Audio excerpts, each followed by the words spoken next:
সকল প্রিয় বন্ধুরা কেমন আছেন? আশা করবো সকলে অনেক অনেক ভালো আছেন, সুস্থ আছেন। আমি নূরজাহান। আজ তৈরি করবো একটি কেকের রেসিপি। আর এর জন্য কয়েকটি আমি উপকরণ নিয়ে নিয়েছি, সেগুলো আপনাদেরকে বলে দেবো কতটা পরিমাণে নিয়েছি। এই কেকটি খুবই সহজ পদ্ধতিতে তৈরি হয়ে যায়। আর এর জন্য একটা ব্লেন্ডারের বাটি নিয়েছি। দেখুন, কোনো রকম ইলেকট্রিক বিটার ছাড়া, হ্যান্ড বিটার, মানে 30 থেকে 40 মিনিট এটাকে ফাটাতে হয়, অনেক পরিশ্রম হয়। সেই কারণে বলবো বিনা পরিশ্রমে সহজ পদ্ধতিতে এই কেকের রেসিপিটা তৈরি করে নিতে পারেন। এর জন্য ব্লেন্ডারের বাটিটা আমি ব্যবহার করেছি। আর এর মধ্যে সব কিছু আমি ধীরে ধীরে নিয়ে নেব। চলুন এগুলো রেখে দেবো। আর কি কি উপকরণ নিয়েছি সেগুলো আপনাদের ধীরে ধীরে আমি বলে দেবো। পরিমাপটা অবশ্যই খেয়াল রাখবেন যে কী কী নিচ্ছি আর কতটা পরিমাণে নিচ্ছি, তাহলে কেকটা একদমই স্পঞ্জি নরম তুলতুলে হবে আর খুবই সুন্দর খেতে হবে। এই ব্লেন্ডারের বাটির মধ্যে আমি নিয়ে নেব চিনি। আমি চিনি আর ময়দা একই পরিমাণে নেব। 2 কাপ ময়দা নিলে 2 কাপ চিনি নেব। এখানে প্রথমে দিয়ে দিচ্ছি চিনি। এখানে আমি 2 কাপ চিনি দিয়ে দিয়েছি আর দিয়েছি 2 কাপ মতো ময়দা।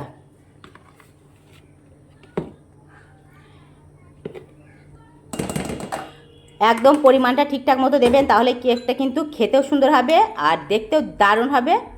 এখন এর মধ্যে দিয়ে দিচ্ছি আমের পাল্প। 2 চামচ দিয়েছি।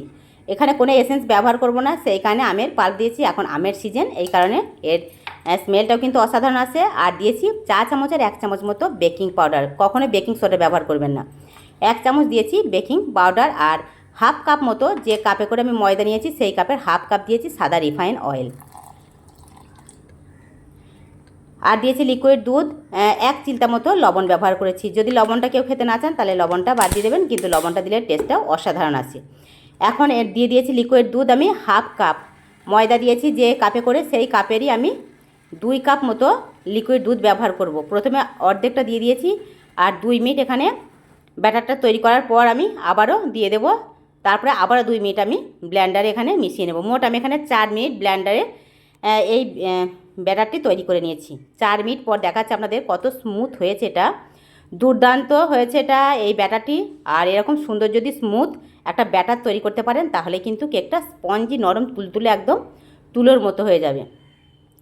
কত সুন্দর হয়েছে আর কতটা আমি রেখেছি এটা ঘনত্বে, সেটা তো দেখতেই পাচ্ছেন। এখন নিয়ে নিয়েছি একটা কেক প্যান, যেটার মধ্যে কেকটা আমি তৈরি করব। এর মধ্যে দিয়ে দিয়েছি হাফ চামচ মতো সাদা রিফাইন অয়েল আর ব্রাশ করে নেব। এই তেলটা যদি এখানে ব্রাশ করা যায়, আপনারা বাটার ব্যবহার করতেন, ঘিউ ব্যবহার করতে পারতেন, যেটা খুশি সেটাই ব্যবহার করবেন। আমি এখানে সাদা রিফাইন অয়েল ব্যবহার করছি। আপনাদের কাছে যেটা থাকবে সেটাই ব্যবহার করতে পারেন। আর দিয়েছি কিছু হোয়াইট পেপার। এই পেপারটা দিলে কেকটা কিন্তু খুব সহজেই এই কেক প্যানের ভিতর থেকে উঠে আসে। এই জন্য মাপ করে কেটে নিয়েছিলাম। আর সেটাখানে দিয়ে আমি ব্যাটারটি অর্ধেকটা দিয়ে দিয়েছি। অর্ধেকটা দেওয়ার পর আমি কিছু টুটি ফুটি দিয়ে দেবো। এর থেকে সহজ পদ্ধতিতে হয়তো আর কেক তৈরি করা যায় না। এটা খুবই সহজ পদ্ধতি, একদম চটপট তৈরি করা যায় কেকটি।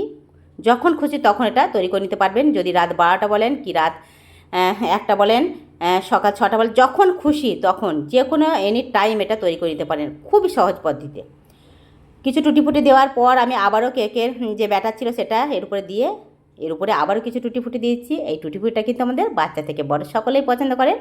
দেখতে যেমন সুন্দর হয়, খেতেও কিন্তু ভীষণ মজাদার হয়। এর উপরে টুটিফুটিগুলো দিয়ে দিয়েছি। আর দেওয়ার পর এটাকে আমি কিছুক্ষণ ঝাঁকিয়ে নেব 2-3 বার। তাহলে এর ভিতরে যদি কোনো বাতাস থাকে সেটা বার হয়ে যাবে, ফাঁকা থাকবে না। আর কেকটা কিন্তু দারুণ হবে। এখন গ্যাস ওভেনের কাছে আমি চলে এসেছি। আর আমি যেহেতু এই হাঁড়ির মধ্যে করবো, সেই জন্য হাঁড়িটা বসিয়ে দিয়েছি এর মধ্যে, গ্যাস ওভেনের মধ্যে। দিয়ে দিচ্ছি বালি। আপনাদের কাছে যদি লবণ থাকে লবণ দিয়ে দিতে পারেন। আমি এখানে বালিটা দিয়ে তৈরি করি প্রত্যেক বাড়ি, এগুলো আমার রেডি ছিল, সেইখানে আমি বালিটাই দিয়েছি। এই বালিতে যদি কেকটা তৈরি করা হয় দারুণ হয়, ভীষণই ভালো হয় এই কেকটি। আর এর কালারটাও দারুণ আসে। এর ঢাকনাটা খুব ভালোভাবে দিতে হবে। যার ঢাকনাটা সুন্দর সেই সেই পাত্রটা ব্যবহার করবেন, কারণ এর মধ্যে থেকে কোনো রকম বাতাস যেন বাইরে না যায়। এর বাষ্পটা বাইরে গেলে কিন্তু কেকটা সহজে হতে চাইবে না। এর মধ্যে বালির উপরে আমি একটা স্ট্যান্ড বসিয়ে দিয়েছি। আর তার উপরে কেক প্যানটাও বসিয়ে দিয়ে আমি একটা ঢাকনা দিয়ে ঢেকে দিয়েছি। দেখুন অল্প একটু ছিদ্র আছে, এই ছিদ্রটাকে একটা আমি কাগজের কোণ করে এটাকে দিয়ে দেব। এই ছিদ্রটা থাকলে হবে না, তাহলে এখান দিয়ে হয়তো বাষ্প বার হয়ে যাবে। গ্যাস ওভেনটাকে অন করে এই ছিদ্রটা আমি একটা কাগজের কোণ দিয়ে বন্ধ করে দিয়েছি। এটাকে আমি প্রায় 20 থেকে 25 মিনিট পর আপনাদেরকে একবার দেখাবো এই ঢাকনাটা খুলে যে এটা কতটা ফুলে উঠেছে। এই দেখুন আমি এটা 20 মিনিট পর আপনাদেরকে দেখাচ্ছি। আর গ্যাসের ফ্লেমটাকে কিন্তু সব সময় লোতে রাখবেন, কোনো রকম মিডিয়াম বা হাই দেওয়া যাবে না। এটা মিডিয়ামে দিলে অথবা হাই দিলে কিন্তু পুড়ে যাবে কেকটা। লোতে তৈরি করতে হবে। এটাকে আমি 20 মিনিট পর দেখাচ্ছি। এটা এখনও পুরোপুরি হয়নি, দেখুন, দেখে বুঝতেই পারছেন অনেকটা ফুলে উপরে উঠে পড়েছে। কি দারুণ যে লাগছে সেটা তো দেখে বুঝতে পারছেন আমার সকল প্রিয় বন্ধুরা। পারফেক্ট কেক তৈরি করতে গেলে অবশ্যই ফলো করবেন। আবারও আমি 25 মিনিট পর এই কেকটা খুলে দেখছি যে কেমন হয়েছে। এর ঢাকনাটা খুলে দেখছি, কেকটা অসাধারণ হয়েছে, অসাধারণ। প্রায় এটা আমার 45 মিনিট সময় লাগলো এই কেকটা তৈরি করতে। আর একটা স্টিকের সাহায্যে দেখে নিচ্ছি এর ভিতরে কোনো রকম কাঁচা আছে নাকি। দেখুন কত সুন্দর স্মুথভাবে এই স্টিকটা বার হয়ে আসলো, দারুণ হয়েছে এটা। এটাকে আমি নামিয়ে নেব আর অল্প একটু ঠান্ডা করে আপনাদেরকে দেখাচ্ছি, কারণ এত ধৈর্য ধরে আর বসে থাকবো না। এটা গরম অবস্থাতেই দেখাবো। অল্প একটু আমি ঠান্ডা করে নিয়েছি, এটা যেন হাতে নেওয়া যায় সেরকম ঠান্ডাটা করে নিয়েছি। আর তারপর আপনাদেরকে দেখাচ্ছি।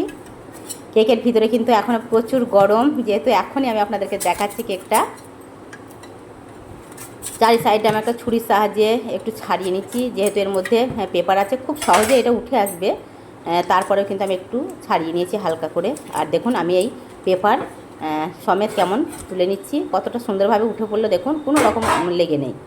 পেপারটা অলরেডি ছেড়ে যাচ্ছে, যেহেতু অয়েল দিয়েছিলাম, কত সুন্দরভাবে খুলে খুলে আসছে পেপারটা। আর কালারটাও কিন্তু দুর্দান্ত এসছে। এই ধরনের কেক যদি কোনো রকম ইলেকট্রিক বিটার, হ্যান্ড বিটার ছাড়া, ডিম ছাড়া তৈরি করা যায় তাহলে কেমন হয়। আর কেকটা যেমন পারফেক্ট হয়েছে, খেতেও কিন্তু দুর্দান্ত হয়েছে। এর স্মেল দেখেই বোঝা যাচ্ছে দুর্দান্ত স্বাদের আমের পাল্প দিয়ে অসাধারণ একটি কেক।